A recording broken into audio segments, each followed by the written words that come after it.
وجعل الظلمات والنور ثم الذین کفروا بربہم یعدلون۔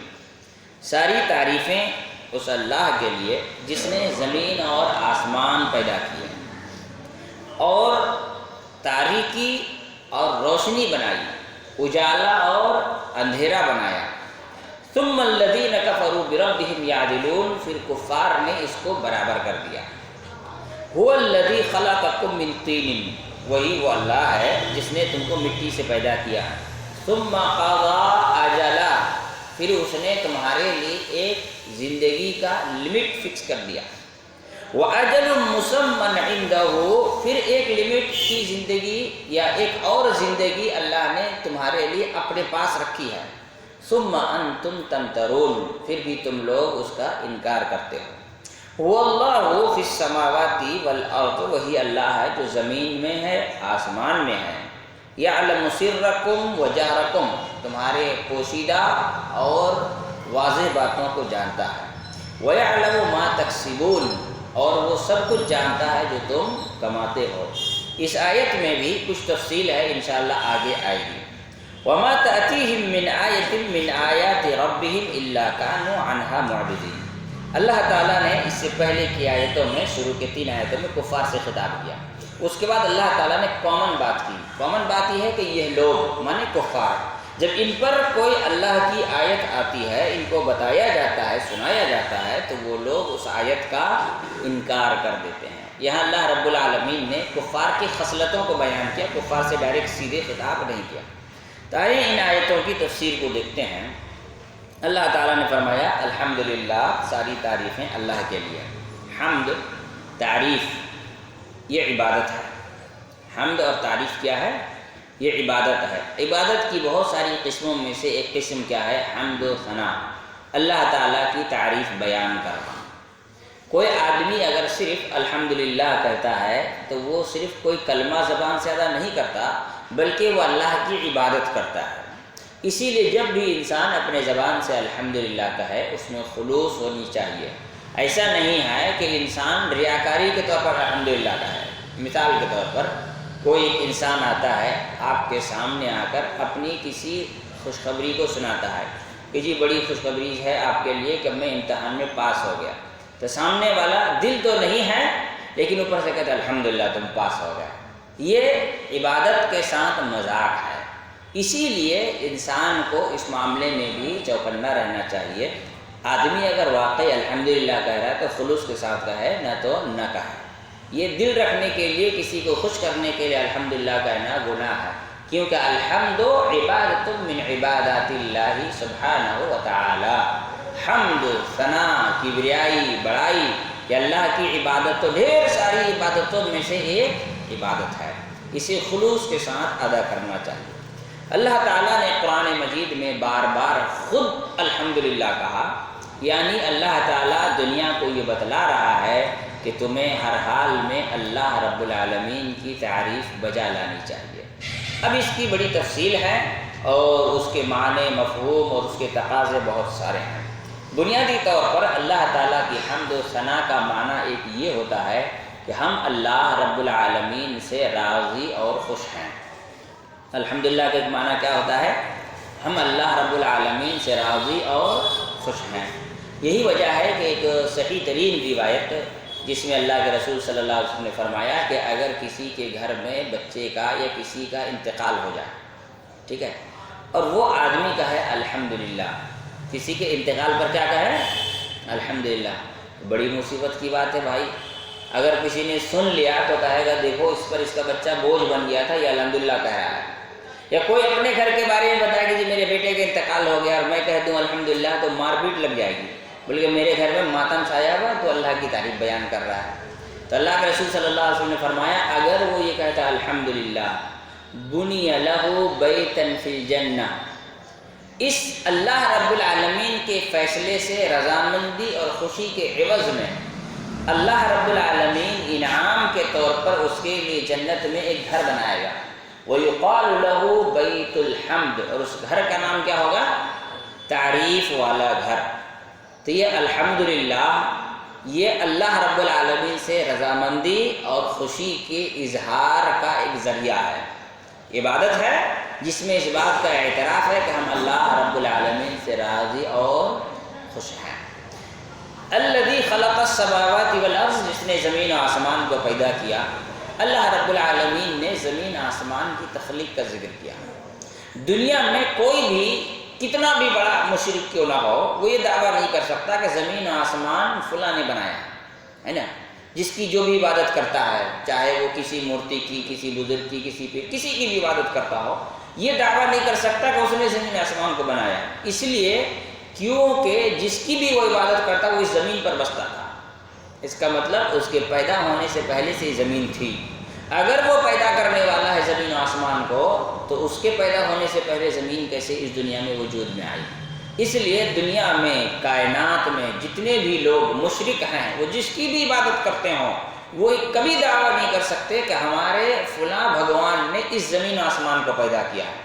ممکن نہیں ہے۔ زمین آسمان ہے، سورج چاند ہے، پانی ہے، ہوائیں ہیں، پہاڑ ہیں، یہ وہ چیزیں ہیں جن کو اللہ نے انسان کی تخلیق سے پہلے پیدا کیا ہے۔ لہذا ان تمام چیزوں پر کسی کا تو دعویٰ ہو ہی نہیں سکتا۔ اسی لیے اللہ رب العالمین جگہ جگہ اپنی خالق ہونے کا ذکر کیا، جیسے کہ سورہ بقرہ میں کہا یا ایھا الناس اعبدوا ربکم الذی خلقکم والذین من قبلکم لعلکم تتقون۔ اے انسانوں، تم عبادت کرو اس رب کی جس نے تم کو پیدا کیا، تمہارے باپ داداؤں کو، تم سے پہلے کے سارے لوگوں کو پیدا کیا۔ اب کوئی بھی انسان یہ کھڑے ہو کر کہتے کہ نہیں جی، آج سے جو پیدا ہوگا وہ ہمارے بھگوان پیدا کریں گے، پہلے کا تو ہمیں پتہ نہیں، تو ایسا تو ممکن ہی نہیں ہے۔ جو پہلے پیدا کر رہا تھا وہی بعد میں پیدا کرے گا۔ تو اللہ رب العالمین نے فرمایا خلق السماوات والارض، جس نے زمین و آسمانوں کو پیدا کیا۔ زمین وہ آسمانوں کو پیدا کیا۔ اب ایک چیز ہے زمین جس کا ہم مشاہدہ کرتے ہیں، ایک ہے آسمان۔ دنیا یہ کہتی ہے کہ آسمان کچھ نہیں ہے، ہاں، یہ ڈسٹینس کی وجہ سے بلو بلو نظر آتا ہے نا، نیلا نیلا جو نظر آتا ہے وہ دوری کی وجہ سے ہے۔ اللہ تعالیٰ نے خود قرآن مجید میں فرمایا کہ اللہ تعالیٰ نے آسمان پیدا کیا جسے تم دیکھتے ہو، ترونہا بغیر عامد، آسمان وہ ہے جسے تم بنا کھوٹیوں کے دیکھ رہے ہو۔ اس کا مطلب یہ ہے کہ یہ آسمان ہے جس کو اللہ نے پیدا کیا اور ہم اس کو دیکھ رہے ہیں، آسمان کو ہم دیکھ رہے ہیں۔ ایسی کوئی کیا کہتے ہیں اوجھل سی چیز دوری کی وجہ سے ہمیں سب نیلا نیلا نظر نہیں آ رہا، بلکہ ہم آسمان کو دیکھ رہے ہیں۔ زمین و آسمانوں کو پیدا کیا، زمین کو اور آسمانوں کو پیدا کیا۔ 7 آسمان کا ذکر متعدد احادیث میں قرآن مجید میں اللہ رب العالمین نے ذکر کیا۔ یہاں زمین آسمان کے علاوہ اللہ نے کسی چیز کا ذکر نہیں کیا۔ اس کا مطلب کائنات اسی 2 چیزوں کے بیچ میں ہے، زمین اور آسمان ہی کے بیچ میں ہے۔ اس کے علاوہ دنیا میں کوئی چیز ہے ہی نہیں، دنیا کا کوئی بھی چیز ہو۔ یہی وجہ ہے کہ اللہ رب العالمین سورہ رحمان میں غالباً اس بات کا ذکر کیا ہے، قیامت کے دن کہا جائے گا یا معشر الجن والانس ان استطعتم ان تنفذوا من اقطار السماوات والارض فانفذوا لا تنفذون الا بسلطان۔ اے انسانوں جناتوں کی جماعت، اگر تم زمین آسمان چھوڑ کر بھاگ سکتے ہو تو بھاگو۔ اللہ رب العالمین نے کہا بھاگ سکتے ہو تو بھاگو، اس کا مطلب آدمی بھاگ نہیں سکتا ہے، کیوں کہ اتنی ہی دنیا ہے، اس کے باہر دنیا نہیں ہے۔ وَجَعَلَ الظُّلُمَاتِ وَالنُّورَ، پھر اللہ تعالیٰ نے 2 ایسی چیزوں کا ذکر کیا جو بہت واضح ہیں۔ وہ کیا ہیں؟ روشنی اور اندھیرا۔ روشنی اور اندھیرا۔ روشنی کا مطلب ہے ہدایت اور اندھیرے کا مطلب ہے گمراہی۔ روشنی کا مطلب ہدایت اور اندھیرے کا مطلب کیا ہے؟ گمراہی۔ جو ہم سامنے اس لفظ کو اگلا جملہ میں اللہ نے بیان کر دیا، ثم الذین کفروا بربہم یعدلون، پھر وہ لوگ جن لوگوں نے اپنے رب کا انکار کیا وہ ان دونوں کو برابر کر دیا۔ مطلب ان کے نظر میں ہدایت گمراہی کوئی معنی نہیں رکھتا، دونوں برابر چیز ہیں، یک جیسا ہیں۔ ان کے نظروں میں کوئی آدمی اللہ کی عبادت کرتا ہے تو بھی بہت اچھا آدمی ہے، کوئی آدمی اگر مورتیوں کی پوجا کرتا ہے تو بھی بہت اچھا آدمی ہے نا۔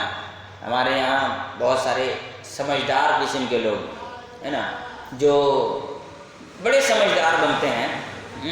دنیا کے سب سے بڑے جاہلوں میں سے ایک جاہل وہ لوگ ہوتے ہیں جو کبھی کبھی اسٹیجوں میں کھڑے ہو کر بیان دیتے ہوئے کہتے ہیں یہ ہندوستان کن لوگوں کی ہے؟ صوفیوں کی ہے، سنتوں کی ہے نا۔ یہ ہندوستان کس کی؟ صوفیوں کی ہے، سنتوں کی ہے۔ تو مجھے تکلیف نہیں ہوتی ہے کہ ٹھیک ہے اس کے یہاں مندر مزار برابر ہو جاتے ہیں، لیکن جب وہ بھجن کو اذان سے ملاتے ہیں تو بڑا دکھ ہو جاتا ہے کہ بھائی تم کیسے اپنے آپ کو مسلمان سمجھتے ہو، تم کیسے اپنے آپ کو انسان کہہ لیتے ہو کہ تم یہ کہتے ہو کہ جی اذان کی آواز ہے، یہ گھنٹیوں کی آواز ہے، یہ سب پوتر آوازیں ہیں، جبکہ وہ خود کو مسلمان بھی کہتے ہیں اور ایسے میں عالم بھی ہوتے ہیں، کسی دارالعلوم کے فارغین بھی ہوتے ہیں جو کھڑے ہو کر اس طرح کی باتیں کرتے ہیں۔ تو اللہ نے فرمایا ان کے نظروں میں کفر اور اسلام برابر ہو جاتا ہے، کن لوگوں کے درمیان جو خود کافر ہیں۔ وَثُمَّ الَّذِينَ كَفَرُوا بِرَبِّهِمْ يَعْدِلُونَ، پھر وہ لوگ جن لوگوں نے کفر کیا ان کے نظر میں گمراہی اور روشنی سب برابر ہیں، ان لوگوں کے لیے گمراہی کی کوئی قباحت نہیں اور روشنی کی کوئی فضیلت نہیں، جبکہ اللہ تعالیٰ نے فرمایا لا يستوي اصحاب الجنتی اصحاب النار و اصحاب الجنہ، اصحاب الجنتی هم الفائزون، جنتی اور جہنمی کبھی برابر نہیں ہو سکتے، ویسے ہی مسلمان اور کافر کبھی برابر نہیں ہو سکتے، ہدایت والا گمراہی والا برابر نہیں ہو سکتے ہیں۔ اللہ رب العالمین نے فرما دیا روشنی اور تاریکی برابر نہیں ہو سکتے ہیں۔ سورہ بقرہ میں بھی اللہ تعالیٰ نے الظلمات والنور ان دونوں لفظ کے استعمال کرتے ہوئے کہا کہ اللہ ولی الذین آمنوا یخرجہم من الظلمات الی النور، اللہ تعالیٰ مومنوں کا دوست ہے، انہیں گمراہی سے نکال کر ہدایت کی طرف لے کر جاتا ہے۔ والذین کفروا اولیاؤہم الطاغوت، جو کافر ہیں ان کے اولیاء وہ ہیں جو طاغوت ہیں، ابلیس ہیں، شیطان ہیں، یخرجونہم من النور الی الظلمات، انہیں ہدایت سے نکال کر کے اندھیرے کی طرف یعنی گمراہی کی طرف لے کر کے جاتے ہیں۔ یہاں اللہ رب العالمین نے فرمایا کہ نیکی اور برائی، اس کا مطلب یہ ہوگا برائی جو اس دنیا میں ہے یہ اللہ تعالیٰ ہی نے پیدا کیا ہے، برائیوں کو کس نے پیدا کیا ہے؟ نیکیوں کو بھی اللہ رب العالمین نے ہی بنایا، اور ان دونوں کو اللہ نے اس لیے پیدا کیا تاکہ ہمارا امتحان ہو۔ ان دونوں کو اللہ تعالیٰ نے کیوں پیدا کیا؟ تاکہ ہمارا امتحان ہو۔ اللہ رب العالمین نے گائے بھی بنائے ہیں، گائے خصوصاً ہم زیادہ کھاتے ہیں اس کو، ہے نا، اور کتوں کو بھی کس نے پیدا کیا؟ ایک کو حلال کیا دوسرے کو حرام کیا۔ شہد کو اللہ تعالیٰ نے پیدا کیا، اور وہ زہر جو پودوں سے نکلتا ہے اس کو کس نے پیدا کیا؟ تو دونوں چیزوں کو اللہ رب العالمین نے پیدا کیا، لیکن ایک کو حلال کیا اور ایک کو حرام کیا، اس لیے تاکہ ہمارا امتحان ہو۔ یہ چوائس، یہ اختیار، نیکی اور گناہ کرنے کی طاقت یہ اللہ کی طرف سے ہے، ہمارے امتحان کے طور پر۔ اگر گناہ کی طاقت ہی نہیں ہوتی تو فرشتے کیا کرتے ہیں؟ صرف نیکی کرتے ہیں، گناہ کی طاقت، گناہ کی چوائس، گناہ کا اختیار اللہ رب العالمین نے ان کو نہیں دیا۔ اور اگر اللہ تعالیٰ صرف انسان کو گناہ کی طاقت دیتا، نیکی کی طاقت ہی نہیں دیتا، تو پھر یہ اللہ تعالیٰ کی طرف سے ظلم ہو جاتا کہ مجھے تو نیکی کا موقع ہی نہیں دیا، پھر میں کیسے جہنم جاؤں؟ تو اللہ رب العالمین نے اختیار دیا، یہی وجہ ہے کہ اختیار نہیں ہے کہ فرشتوں کے لیے جنت بھی نہیں ہے، اختیار ہے، اس کے باوجود ہم اس چیز کو چھوڑ کر کے نیکی کی طرف جائیں گے تو ہمارے لیے جنت ہے۔ مثال کے طور پر ایک آدمی زنا کرتا ہے، زنا کرنے سے اس کو فائدہ ہوتا ہے، اس کو مزہ آتا ہے، لذت آتی ہے، لیکن اس لذت کو چھوڑ دیتا ہے صرف اس وجہ سے کہ اس کو اللہ کو ناراض نہیں کرنا ہے، تو اللہ تعالیٰ کہتا ہے کہ یہ جگر کی بات ہے، اب ہم تم کو نعمت دیں گے، جنت دیں گے۔ کیوں؟ کیونکہ تم نے اپنی لذتوں کو میرے وجہ سے چھوڑا۔ اگر اس میں لذت ہی نہیں ہوتی تو آدمی گناہ کرتا۔ تو گناہ اور نیکی، گناہ کی طاقت اور نیکی کی طاقت، یہ ساری چیزیں اللہ کی طرف سے ہیں تاکہ انسان کو آزمایا جائے۔ شیطان کو اللہ تعالیٰ اگر انسان کو گمراہ کرنے کی طاقت ہی نہیں دیتا تو بات ہی ختم تھی، تو پھر امتحان کس چیز کا ہوتا، اور اللہ رب العالمین کس بنیاد پر انسان کو جنت میں داخل کرتا ہے یا جہنم میں داخل کرتا؟ چھوٹ، اختیار۔ اس کی بڑی تفصیل قرآن مجید کے مختلف مقامات پر اللہ رب العالمین نے بیان کیا۔ سورہ سجدہ میں اللہ نے فرمایا وَلَوْ شِئْنَا لَآتَيْنَا كُلَّ نَفْسٍ هُدَاهَا وَلَكِنْ حَقَّ الْقَوْلُ مِنِّي لَأَمْلَأَنَّ جَهَنَّمَ مِنَ الْجِنَّةِ وَالنَّاسِ أَجْمَعِينَ۔ اگر ہم چاہتے تو دنیا کا ہر انسان کو ہدایت دے دیتے۔ بنی اسرائیلیوں نے جب بدماشی کی تو اللہ تعالیٰ نے کیا کیا؟ وَإِذَا أَخَذْنَا مِيثَاقَكُمْ وَرَفَعْنَا فَوْقَكُمُ الطُّورَ خُذُوا مَا آتَيْنَاكُمْ بِقُوَّةٍ۔ اللہ تعالیٰ نے کیا کہا؟ یاد کرو جب ہم نے بنی اسرائیل سے وعدہ لیا، کس حال میں کہ طور پہاڑی ان کے سر پر تھا، جس طرح سے بادل سروں پر ہوتا ہے نا، اللہ تعالیٰ نے طور پہاڑی کو حکم دیا کہ تم جاؤ، جا کر کے بادل کی طرح سے سر پر رہو، اور اللہ نے کہا یہ لو میری کتاب، مانو، نہیں مانو گے تو یہ پہاڑ سے تم کو دبا دیں گے۔ تو آدمی مجبور ہوگا کہ نہیں ہوگا ماننے کے لیے؟ لیکن پھر بھی بنی اسرائیل نہیں مانے. سوچو کتنے بدتمیز قوم ہے یہ لوگ, اتنی سختی کے باوجود نہیں مانا ہے. تو اللہ رب العالمین اگر چاہتا تو جہاں انسان کفر کرتا ہے اس کے آکسیجن لیول گھٹ جاتی ہے, مر جائے, تو آدمی پھر کفر کرے گا نہیں. تو اللہ رب العالمین اگر چاہتا تو لو شئنا لآتینا کل نفس ہداہا, ہر ایک کو ہم ہدایت قبول کرنے پر مجبور کر دیتے ہیں. لیکن اللہ نے کہا نہیں. کیوں؟ اس لیے کہ ہم نے پہلے ہی فیصلہ کر لیا ہے کہ امتحان ہوگا, کچھ جنت میں جائیں گے, کچھ جہنم میں جائیں گے. سب کو مجبور کر کے نیکی نہیں کرانا ہے, اس کو اختیار دینا ہے. اللہ رب العالمین نے سورہ دہر میں بھی اسی بات کا ذکر کیا ہے کہ اللہ تعالیٰ نے اختیار دیا ہے. پھر اللہ تعالیٰ نے فرمایا وَهَدَيْنَاهُ النَّجْدَيْنِ, دونوں راستے ہم نے پیدا کیے ہیں, گناہوں کے نیکیوں کے, ہمارے ہی بنائے ہوئے ہیں دونوں. اب جو آدمی نیکی کرے گا اس کے لیے ثواب ہے, جو آدمی گناہ کرے گا اس کے لیے جہنم. تو تاریکی اور اندھیرا ان دونوں کو اللہ رب العالمین نے پیدا کیا, لیکن کافروں کے نزدیک ہدایت اور گمراہی میں کوئی فرق نہیں ہے. ہمارے سماج کا بھی یہی حال ہے, ہدایت اور گمراہی میں فرق نہیں ہے. فرق ہے تو روپیہ اور غریبی میں ہے نا. ہدایت میں اور گمراہی میں کوئی فرق نہیں ہے. آدمی کے لیے سب سے بڑی چیز کیا ہو گیا ہے؟ روپیہ اور غریبی. رشتے میں آدمی ہدایت اور غیر ہدایت کی طرف کہاں توجہ دیتا ہے؟ آدمی دیگر معاملات میں انسان نیکی اور گناہوں میں توجہ کہاں دیتا ہے؟ توجہ دیتا ہے کس چیز میں؟ ڈگریوں میں دے گا, خاندان میں دے گا, رشتوں میں دے گا, خوبصورتی میں دے گا, اور سب سے زیادہ دے گا تو اسٹیٹس میں دے گا, روپیے پیسے میں دے گا. بھائی ہم ایسے گھر میں شادی تو نہیں کر سکتے نا کہ میرا بیٹا جائے تو بیٹھنے کے لیے کرسی بھی اس کے سسرال میں ہو, تو جائے گا ہی کیوں؟ تو جائے گا ہی کیوں وہاں پر پھر, ہے نا. یہ باتیں اللاجیکل لگتی ہیں, لیکن بات صحیح ہے. ہمارے سماج میں یہی چل رہا ہے. تو ہدایت اور گمراہی کے درمیان جو انسان فرق نہیں کر سکتا, اللہ رب العالمین نے فرمایا اوللذین کفروا, وہ لوگ جو کفر کرتے ہیں. کس کا؟ بربہم, اپنے رب کا. یعدلون, وہ نیکیوں اور گناہوں میں, ہدایت میں اور گمراہی میں کوئی فرق نہیں کرتے ہیں, برابری کرتے ہیں. یہ برابری اسلام میں نہیں ہے. برابری ہدایت اور گمراہی میں فرق کرنا بہت ضروری ہے. عمر بن خطاب رضی اللہ تعالیٰ عنہ کی سب سے بڑی خوبی یہی تھی. ان کو فاروق کیوں کہا جاتا ہے؟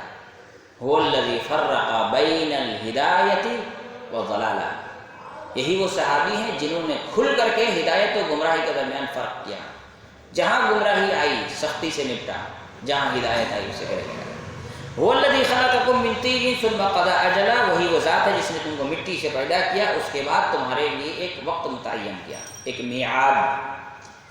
انسان زندگی میں کتنا دن جیے گا, کتنا کھائے گا, کتنا پیے گا, کتنا پہنے گا, کس کس سے بات کرے گا, کس سے بات نہیں کرے گا, کس سے ملے گا, یہ ساری چیزیں اللہ رب العالمین نے کیا کر دی؟ اجل مسمى, ایک فکس ٹائم انسان کو زندگی کا دے دیا ہے. اب انسان اس سے نہ 1 منٹ پہلے مرے گا اور نہ 1 منٹ کے بعد مرے گا. اذا جاء اجلها لا يستأخرون ساعة ولا يستقدمون. جو موت کا وقت ہے وہ فکس ہے, جب وہ آنی ہے تب آ کر کے رہے گی, نہ اس سے 1 منٹ پہلے آئے گی نہ 1 منٹ کے بعد آئے گی.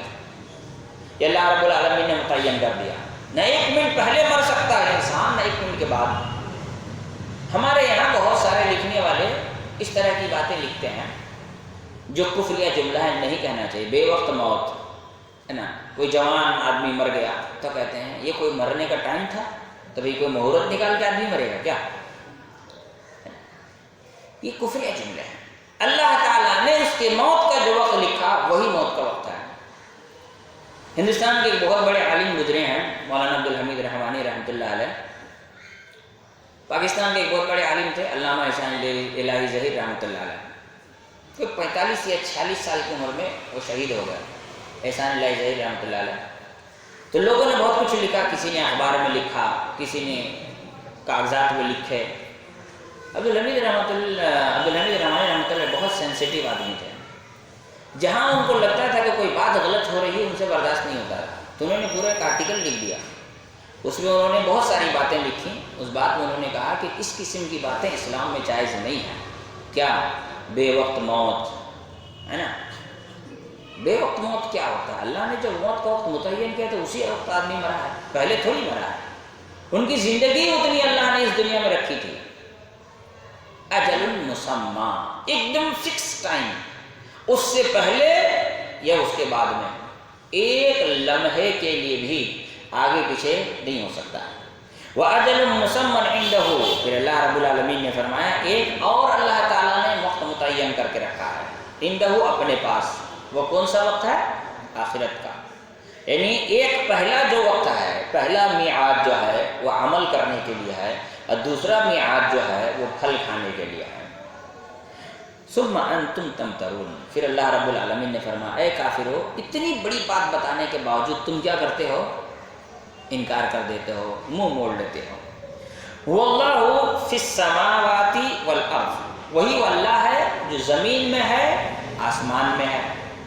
اب جو یہ کہے اللہ ہر جگہ ہے تو یہ دلیل پیش کر دے گا، لیکن وہ آگے کا جملہ چھوڑ دے گا جس میں اللہ نے فرمایا یعلم سرکم وجہرکم، یہ سماواتی والارض کی تفسیر ہے۔ سب سے بہترین تفسیر وہی ہے نا جو قرآن کی ایک آیت کے ذریعے دوسری آیت کو سمجھایا۔ یہ تو ایک ہی آیت ہے، دوسری آیت بھی نہیں ہے، اسی آیت کا اگلا ٹکڑا۔ وہ تمہارے حاضر و غائب کی تمام باتوں کو جانتا ہے۔ حاضر و غائب کی باتیں یعنی جو تم دنیا کے سامنے رکھتے ہو یا جو تم دنیا کے سامنے نہیں رکھتے ہو، اپنے اندر چھپا لیتے ہو۔ ظاہر وہ باطن سے تمہارا واقف ہے۔ اللہ رب العالمین ہر جگہ ہے، وہ تمہارے ظاہر و باطن سے واقف ہے۔ اس کا کیا مطلب ہوا؟ اللہ تعالی ہمارے ساتھ ہو اور ہمارے ہر بات سے واقف ہو تو اس میں بڑی بات کون سی ہے؟ ہم آپ کے ساتھ 24 گھنٹہ رہیں گے تو آپ کی بہت ساری باتیں جان جائیں گے۔ آدمی کہتے ہیں نا ارے کیا بات کریں، میں اس کے رگ رگ سے واقف ہوں، مطلب اس کے ساتھ اٹھنا بیٹھنا چلنا پھرنا، اس کے ساتھ اس کے نیچر کو اچھی طرح پڑھ لیا ہے تو جانتا ہے وہ کیا کرتا ہے نہیں کرتا ہے، کب بولتا ہے، بولنے کا اس کا مطلب کیا ہوتا ہے، بولنے کا اس کا ارادہ کیا ہوتا ہے، اس کی حرکتوں کے معنی مفہوم کا انسان سمجھ جاتا ہے۔ تو ساتھ رہ کر کے انسان تجربہ سے اس چیز حاصل کرتا ہے۔ تو آدمی کے ساتھ اگر اللہ ہو، اس کے ساتھ موجود ہو اور اللہ تعالیٰ ان تمام چیزوں کو جاننے تو اس کو بیان کرنے کی کیا ضرورت ہے؟ مطلب نیچرل بات ہے، نارمل بات ہے۔ اللہ رب العالمین ہمارے ساتھ نہ ہو پھر بھی تمام چیزوں کو جانے، یہ کمال کی چیز ہے، یہی نا کمال کی چیز ہے۔ تو اللہ رب العالمین نے فرمایا اللہ تمہارے ساتھ ہے، تمہارے ہر عمل سے واقف ہے۔ اس کا مطلب یہ ہوتا ہے کہ اللہ رب العالمین کا کمال یہ ہے کہ تم دنیا کے کہیں بھی جاؤ، اللہ رب العالمین کی قدرت، اس کی طاقت اور علم سے باہر نہیں جا سکتے ہو۔ تو پھر اللہ ہمارے ساتھ ہے کا کیا مطلب ہے؟ اس کا یہی مطلب ہے وَهُوَ مَعَكُمْ بِعِلْمِ الْغَيْبِ، وہ اپنے علم غیب کے ذریعے، وہ اپنی قدرت کے ذریعے، وہ اپنی طاقت کے ذریعے آپ کے ساتھ ہے۔ لیکن وہ بذات کہاں پر موجود ہے؟ تو الرحمن علی العرش استوى، رحمان وہ ہے جو عرش پر مستوی ہے۔ ایک کلیئر اور واضح بات ہے۔ اب ایک آدمی اگر یہ کہے کہ پھر ساتھ میں رہنے کا لفظ اللہ نے کیوں استعمال کیا؟ اس لیے کہ انسان ساتھ والی بات کو آسانی سے سمجھتا ہے۔ مثال کے طور پر ایک آدمی کسی مصیبت میں گر جائے، کسی پریشانی میں آ جائے تو آدمی کہتا ہے فکر نہ کریں ہم آپ کے ساتھ ہیں۔ وہ 24 گھنٹہ اس کے ساتھ تھوڑی رہتا ہے، وہ تو بول کے اپنا گھر چلا جاتا ہے۔ اس کا مطلب یہ ہوتا ہے کہ آپ کے سکھ دکھ تکلیف پریشانی میں ہم آپ کی ہر حال میں ہر اعتبار سے اپنی طاقت تک مدد کرنے کو تیار ہیں۔ یہی ہوتا ہے ساتھ ہونے کا معنی۔ کرکٹ کا میچ ہوتا ہے، میں کس کے ساتھ ہوں؟ تو میں کلکتہ کے ٹیم کے ساتھ ہوں، میں چنئی کے ٹیم کے ساتھ ہوں۔ وہ فیلڈ میں کھیلنے جاتا ہے؟ نہیں نا۔ ساتھ کا مطلب ہوتا ہے میں فلاں ٹیم کو سپورٹ کر رہا ہوں، میں فلاں ٹیم کو چاہتا ہوں، میں فلاں ٹیم کے معاون ہوں یا اس کو چاہنے والا ہوں۔ تو ساتھ کا لفظ اسے استعمال ہوتا ہے، اس کے بہت سارے معنی ہم اردو میں لیتے ہیں۔ تو ویسے ہی اللہ رب العالمین سب کے ساتھ ہے۔ پھر اللہ نے قرآن میں کہا ان اللہ مع الذین اتقوا، اللہ تعالیٰ متقی کے ساتھ ہے۔ تو جو گنہگار ہے اللہ کے ساتھ نہیں ہے۔